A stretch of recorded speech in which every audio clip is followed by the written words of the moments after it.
अब हम आपको लेकर चलते हैं ईरान और अमेरिका के युद्ध के बारे में एक नई खबर दिखाने के लिए। और वो खबर ये है कि अमेरिका की 80% मिसाइल्स इस युद्ध में खत्म हो चुकी हैं। अमेरिका के एयर डिफेंस सिस्टम्स की मिसाइल्स का स्टॉक लगभग समाप्त होने लगा है और ये वो मिसाइल्स थीं जो ईरान के ड्रोन्स और मिसाइल्स के हमलों को हवा में ही नष्ट कर रही थीं। अमेरिका का एक एयर डिफेंस सिस्टम है जिसका नाम है थाड और ये किसी बैलिस्टिक मिसाइल, फाइटर जेट या ड्रोन को हवा में नष्ट कर सकता है। अमेरिका के एक थिंक टैंक CSIS के मुताबिक युद्ध शुरू होने से पहले अमेरिका के पास 450 थाड मिसाइल्स थीं जो अब सिर्फ 100 से भी कम बची हैं। जबकि अमेरिका के एक और डिफेंस सिस्टम है, उसमें पैट्रियट मिसाइल लगती हैं। पैट्रियट मिसाइल का स्टॉक भी 50% तक समाप्त हो चुका है और इस स्टॉक को तैयार करने में 3 साल या उससे भी ज्यादा का समय अमेरिका को लगेगा। नई मिसाइल्स का निर्माण करना आसान नहीं है क्योंकि इनका प्रोडक्शन बहुत धीमा होता है और महंगा भी है। साथ ही इन्हें बनाने की प्रक्रिया बहुत मुश्किल है, इसलिए बहुत ज्यादा समय इन्हें बनाने में लगता है। किसी भी हथियार का ऑर्डर देने के बाद अमेरिकी सेना को उसकी डिलीवरी मिलने में भी कई वर्ष लग जाते हैं। इसके अलावा मिडिल ईस्ट के कई देश अमेरिका के एयर डिफेंस सिस्टम्स पर निर्भर हैं। ईरान पर अमेरिका के हमलों में सबसे ज्यादा जिस मिसाइल की चर्चा होती है वो है टोमाहॉक क्रूज मिसाइल। युद्ध के शुरुआती महीनों में अमेरिका ने लगभग 850 टोमाहॉक मिसाइल से हमला किया। तब से लेकर अब तक अमेरिका ने ईरान पर अपनी टोमाहॉक मिसाइल्स का 1/3 स्टॉक समाप्त कर दिया है। एक टोमाहॉक मिसाइल की कीमत लगभग 34 करोड़ रुपए है। अब अमेरिका ने नई टोमाहॉक मिसाइल्स का निर्माण करने के लिए अमेरिका की एक डिफेंस कंपनी के साथ लगभग 2.2 लाख करोड़ रुपए की डील की है। नए समझौते के तहत यह कंपनी हर साल लगभग 1000 टोमाहॉक मिसाइल्स बनाएगी।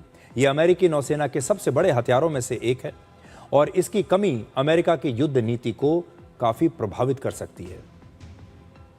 इसके अलावा हॉर्मुज पर आज का लेटेस्ट अपडेट यह है कि आज लगभग 13 जहाजों ने हॉर्मुज को पार किया है और 450 जहाज अब भी वहां फंसे हुए हैं। अमेरिका के न्यूज चैनल CNN के मुताबिक 13 अगस्त तक 3371 जहाज हॉर्मुज से गुजर चुके हैं। यह युद्ध से पहले होने वाले हॉर्मुज ट्रैफिक का सिर्फ 20% है। हॉर्मुज का रास्ता खोलने को लेकर ईरान ने आज फिर से अपनी शर्त दोहराई है। ईरान ने कहा है कि हॉर्मुज तब तक नहीं खुलेगा जब तक अमेरिका उसकी शर्तों को पूरा नहीं करता। मतलब हॉर्मुज अब भी बंद है। ईरान की कौन सी 2 बड़ी शर्तें हैं? पहला, ईरान पर लगी समुद्री नाकेबंदी को अमेरिका खत्म करे और दूसरा, ईरान की फ्रीज की गई प्रॉपर्टीज को अमेरिका रिलीज करे। अमेरिका और ईरान को लेकर सबसे बड़ी खबर एक और भी है और वो ये कि 60 दिनों के अंतरिम समझौते की डेडलाइन अब समाप्त हो गई है। इस समझौते का मकसद युद्ध को रोकना और ईरान के परमाणु कार्यक्रम के विवाद पर समाधान तलाशना था, लेकिन 2 महीने में कुछ नहीं हो पाया।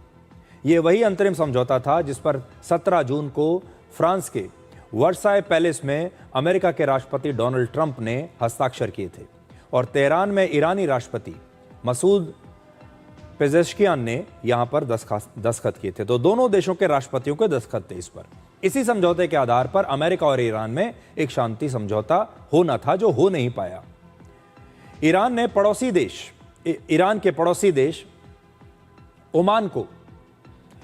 पड़ोसी देश ओमान को अमेरिकी राष्ट्रपति ट्रंप ने अब एक बड़ी धमकी दी है। उन्होंने कहा है कि ओमान के साथ ईरान सीक्रेट डील करके स्ट्रेट ऑफ हॉर्मुज में नया रास्ता तैयार करता है तो अमेरिका इस पर बमबारी कर देगा।